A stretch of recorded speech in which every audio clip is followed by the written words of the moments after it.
اب آئیے ادھر قرآن کی طرف، کیا کہا گیا ہے؟ والذین کفروا، کہتا ہے آؤ تم پوچھتے ہو سب مسلمان کسے کہتے ہیں، کافر کون ہوتا ہے، کفر کیا ہے اور اسلام کیا ہے؟ کہتا ہے آؤ تمہیں بتائیں کفر کیا ہے۔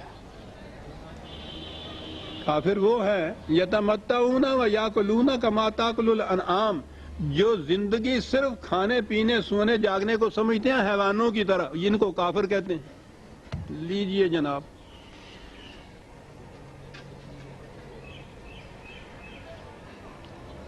کفر اور اسلام کی بات کیسے واضح ہو رہی ہے؟ زندگی کا مقصد اگر آپ کا یہ ساری دنیا کی دولت سمیٹنا، اس کی نعمتیں اکٹھی کرنا، خوشگواریاں، یہ بھی بڑی ضروری چیز ہے، کیونکہ جسم کا تندرست توانا رہنا یہ نہایت ضروری ہے، اسی سے تو اندر ویلیوز ہوں گی، وہ میں جو اس کی ہوگی نا۔ لیکن اگر مقصود بالذات اتنا ہی ہے اور آپ میں ویلیوز کا کوئی فرق نہیں ہے، حرام اور حلال میں کوئی تمیز نہیں ہے، تو یہ حیوان کی سطح کی زندگی ہے، انسان کی زندگی نہیں۔ اور اس زندگی کو قرآن کفر کہتا ہے۔ جو مقصود حیات اتنا ہی سمجھتے ہیں وہ کافر ہیں، اور جو اس سطح کے اوپر جا کے اس میں کا بھی خیال رکھتے ہیں، ویلیوز کا خیال رکھتے ہیں، جائز و ناجائز، حرام و حلال کا خیال رکھتے ہیں، وہ ہیں کہ جو کفر سے اوپر جا کے اسلام کی زندگی میں داخل ہوتے ہیں۔ تو اب کفر اور اسلام کی زندگی تو قرآن نے کہہ دی ہے، والذین کفروا۔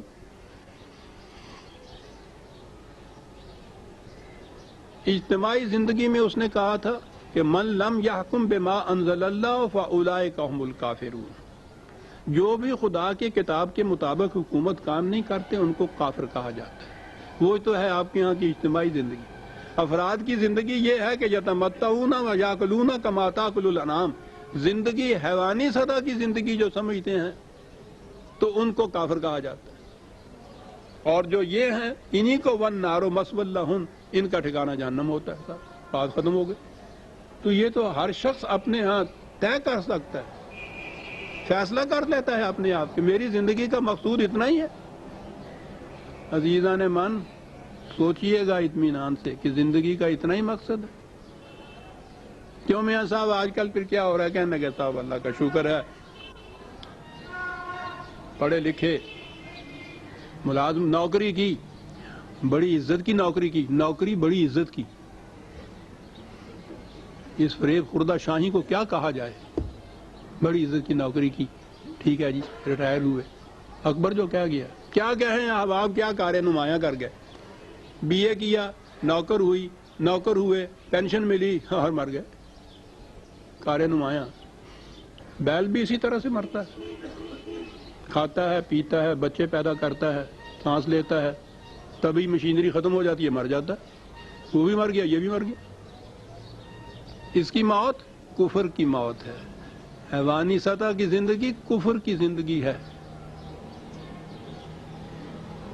عزیزان من، جو آج کل فخریہ بیان ہوتا ہے نا کہ صاحب اللہ کا شکر ہے کاروبار میں بڑی ترقی ہوئی ہے، اولاد بھی اللہ نے دی، پڑھایا لکھایا ہے، وہ ڈاکٹر ہو گیا ہے، وہ امریکہ چلا گیا ہے، ہمیں لیا نا، جی ہاں، وہ اسمگلنگ کرتا ہے، وہ بلیک کرتا ہے، یعنی بہت ہے اللہ کا دیا ہوا، یعنی یہ شیطان کا دیا ہوا نہیں، اللہ کا دیا ہوا، وہ حرام کمائی ساری اللہ دیتا ہے، بہت ہے جی اللہ کا دیا، بڑی اچھی زندگی بسر ہو گئی ہے، الحمدللہ صاحب، بڑی خوشحالی کی زندگی ہے۔ کیا زندگی ہے یہ؟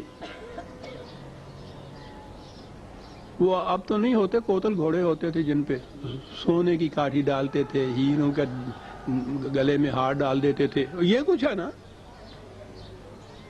بڑی خوشحالی کی زندگی، بڑی اچھی زندگی، اللہ کا شکر ہے۔ حیوانی سطح کی زندگی، میں کا کوئی خیال نہیں، کیسے یہ آیا اس کا خیال ہی نہیں۔ پھر کیسے کی بات آئی تو دماغ میں فوراً آ گیا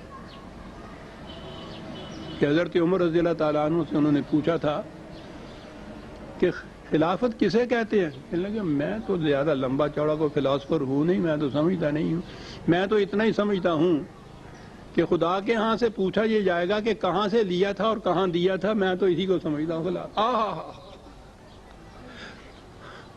کیا بات ہے!